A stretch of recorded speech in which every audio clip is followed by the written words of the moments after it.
செக்கச்சி வந்த இதழோ இதழோ பவளம் பவளம் செம்பவளம் தேனில் ஊதிய மொழியில் மொழியில் மலரும் மலரும் பூமலரும் எண்ணி வந்தது கண்ணில் நின்றது என்னை வென்றது உன்முகமே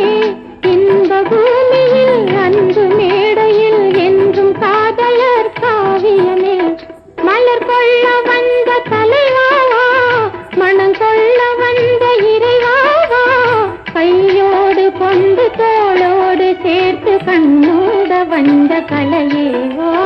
பூஜைக்கு வந்த மலரேவா பூமிக்கு வந்த நிலவேவா பெண்ணென்று எண்ணி பேசாமல் வந்த பொன் வண்ண மேனி சிலையேவா